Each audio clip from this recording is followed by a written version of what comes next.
It's your boy Soul with Solutions for Freedom with Soul. And this is where we talk about ways to free yourself on many different levels, become a sovereign on many different levels. And that's sovereign from your own programming, that's sovereign from governmental influences, that's sovereign from spiritual influences, sovereign from influences from your family, and finding that freedom. And the first thing you have to do is you have to unshackle the mind. And so what I wanted to talk about is how pervasive it is, um, all the programming, and how we have all these different types of bodies inside of us that both are influenced by and influence life.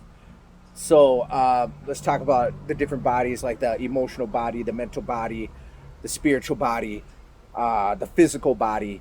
And for me, when I was born in Sao Paulo, Brazil, and I was adopted. So early in my life, there was abandonment. I lived in an orphanage for the first 3 years, or for the first 6 years of my life, somewhere in there. And what that did is create abandonment and insecurity in relationship with others, right? Where I don't trust people, I don't trust others, I expect them to let me down. But then because I want to be loved by people, the other thing that happens is I overachieve and I try to do overdo things. It's like a codependent aspect of behaving in order to get approval. So what I'm doing is I'm exchanging approval for love, or I'm giving up love because I just want the approval, and I want to make sure that how I translated what happened to me is that maybe if I was just make them happy, or maybe if I just did the right thing, or I performed just the right way and all that, then I would get the love that I was desiring. So this happened to me, and so it creates this emotional body where I'm very sensitive to what, like, my surroundings and what's going on, and I use it in order to help me um, really survive and stay away from this deep pain that happened to me at a young age when I lost my relationship with my birth mother, right? And whatever the family dynamics is back then. So then the codependent aspect of that is that I'm over hypersensitive to how everybody else around me is doing, and I try to do things to make sure that they're okay so that I can be accepted. And I used to I always think like that's so weak of me, and I always try to find a way not to do it, but it's so pervasive. It's such a big part of who I am, because what happens is when I start sensing somebody else's emotional dialogue, that whatever they're going through, then it triggers me. And not only am I feeling theirs, that means that I'm also compounded, because I have my own reservations, and my red flags are going off about how they're doing, right? And so then I try to do things to make that better. And what that has done, and what that has translated into in all my relationships, is that I give up the core of who I am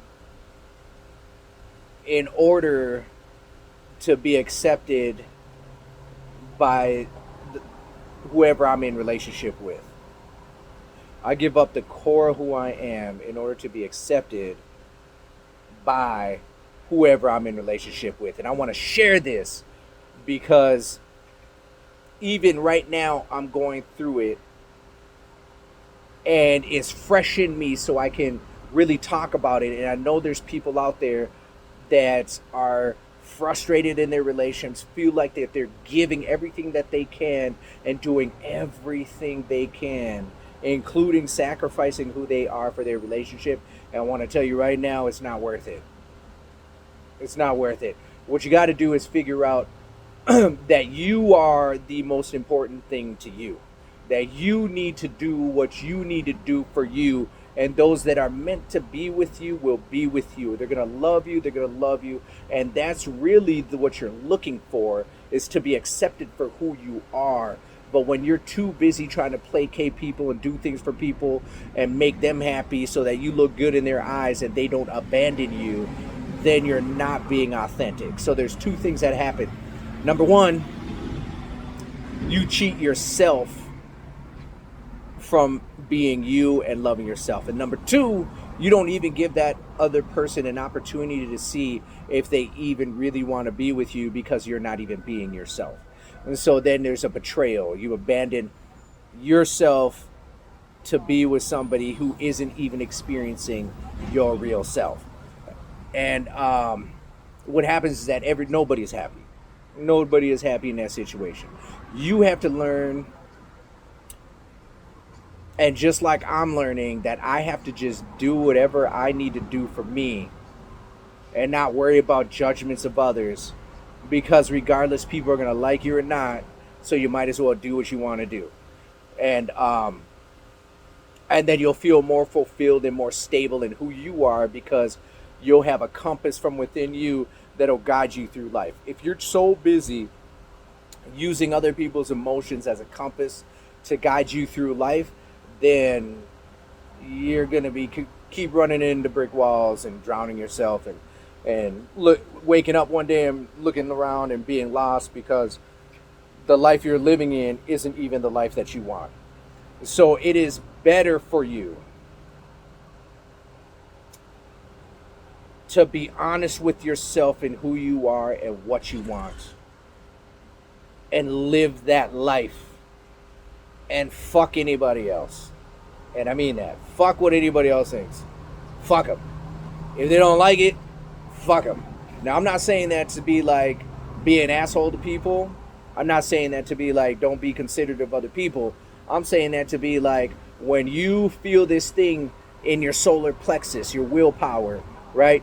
When you feel that flare up when you're about to make a decision, that's an indicator right then and there that you're probably going to make a decision that goes against who you are. And the solar plexus is right in here. I know, because man, I felt it my whole life all the time, right?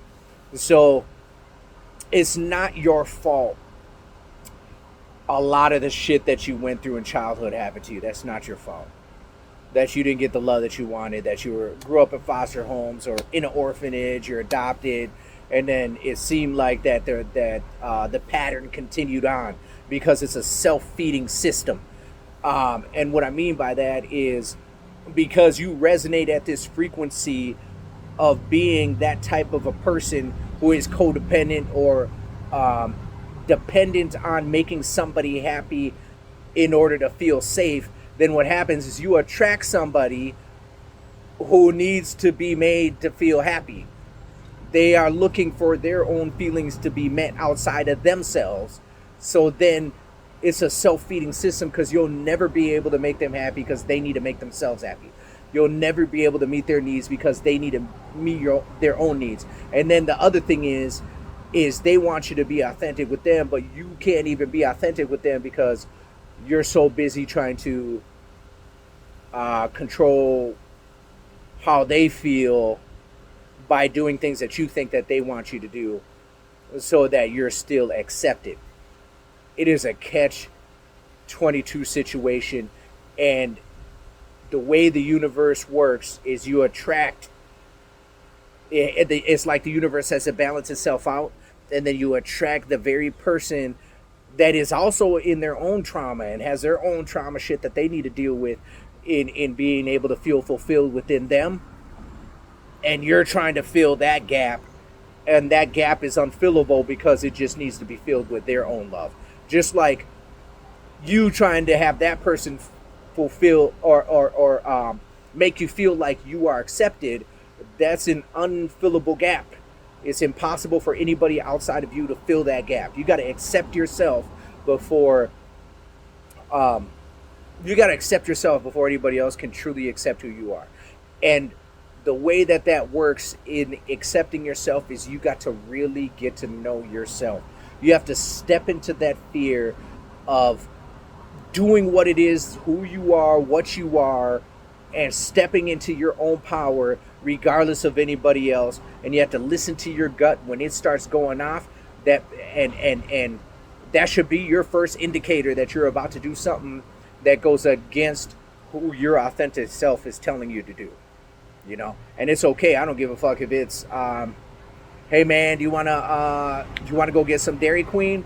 Oh, that it seems like not a big deal, but if you really don't want to get some Dairy Queen, don't go get some Dairy Queen. You know what I mean? It's as big as you eat organic foods and then somebody cooks a big meal for you, and you find out that it's not organic, and you're like, eat it anyway, even though deep down inside you betrayed yourself. It's even those things for you to step up into your power. If your wife is like, hey, let's go to the park, but you really don't want to go to the park, but even though you have to step into your power and follow your gut and do whatever your gut needs you to do. Otherwise, all you're going to do is continue the cycle of betraying yourself. Now, whatever happens in that relationship from there on, whatever happens, it's just what's going to happen. And then what happens is eventually you'll start resonating at the frequency that you need to resonate at, and the person that you need to be with, maybe your wife will pick up on that and start resonating at the frequency she needs to be at.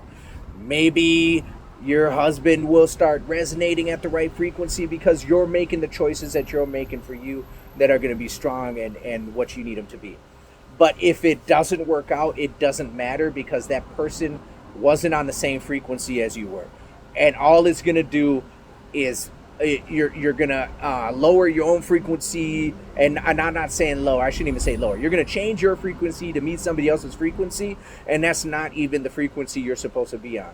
This universe is vibrational, and vibrations is frequency. And depending on how you want to experience this life, all depends on the decisions you make and the way that you feel about the decisions you're making. The best way to find out what frequency you should be on is by choosing you every time. By choosing you every time.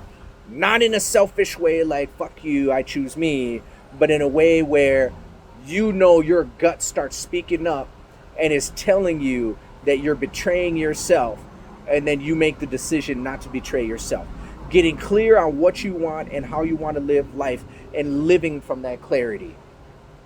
Not listening to things that program you, not just falling for anything that comes across your pathway on Instagram and Facebook and what your friend says and what the news is saying, or what your culture is saying, what your neighborhood is saying, what your family is saying, because you have an inner compass, and all the knowledge that you need is within you.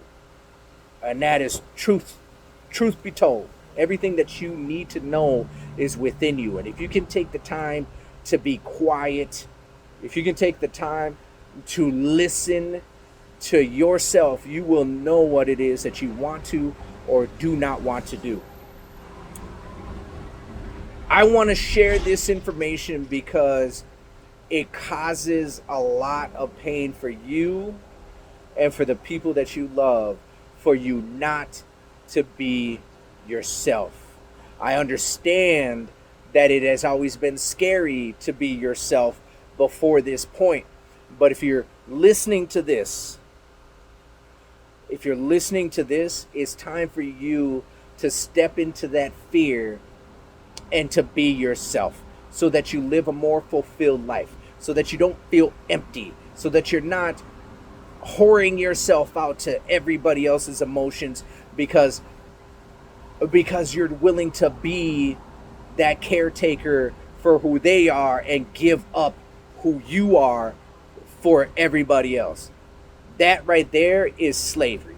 That right there is emotional, mental, physical, and spiritual slavery, to give yourself up because of how somebody else feels, thinks, or believes. Slavery is not dead. It just has changed forms. And so I just want to empower people and encourage people to really, truly learn to live the life that they want to live and love themselves enough to choose. Love yourself enough to choose you first. Once you have that love, then you will resonate love outside of yourself, and the people that need to be in your life will be in your life. The other thing I want to talk about too in all this is, as you evolve in life or start changing and you're experiencing all these different things that are going on, sometimes people enter into your life to teach you something, and they may or may not be meant to be there, even though it felt so right, even though they felt so impactful, even though it was something you've never felt before. There is a chance that they were there just to teach you how to expand even more than what you did when you first met them or they first came into your life. And I'm not talking about just relationships as far as intimate relationships. I'm also talking about friends. I'm also talking about jobs, careers, things of interest. When you start opening up and you start freeing your mind, unshackling your mind of all the programming and all the things that you were told were fun and important and the right thing to do, when that starts happening, you start shedding not only beliefs but relationships around you that you realize kept you locked into a life that you really did not feel was yours. And to me, that's okay. That's it's hard, it's difficult.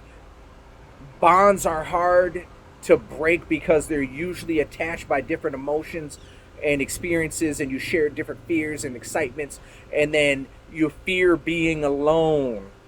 And those bonds are hard to break because of all the fears that are surrounding them. But remember, bonds made, bonds broken. It's just the way it is. You're not always with the same people. If they don't evolve in the same way that you do, or you don't evolve in the same way that they do, then it's okay to let it go. If you really love them, it's okay to let them be whoever they need to be and express themselves in the way that they need to express themselves in the life that they're living right now. All you got to do is live whatever life that you need to live, and that's how you honor your relationships. They might not even like it, they might feel hurt or betrayed, but all in all, if they truly love and care about you, in the end, they'll be happy that you just became whatever it is that you became, whatever it is that you're moving towards. And it is better, man, if you are truly trying to be free and live a sovereign life, it is better to be yourself no matter what. It is just better to do so. I think that's about all that I really wanted to touch on, because of course, when you're going through something and you have these realizations, it's always the best time to share the insights that you gather during that period of time, because you can also feel the truth in what they're saying, or in how they feel about it in that moment. Now, the other thing I want to say too is that look, whatever I share with you, these are my experiences, and a lot of times it's all universal stuff, but in order for you to figure it out, you got to figure it out in whichever way you're going to figure it out. The only way through it is through it. So whatever you need to do and experience, I just hope that I drop some nuggets out there for you to pick up that might help you through any transitions that you're making to be free of whatever it is that you're trying to be free from.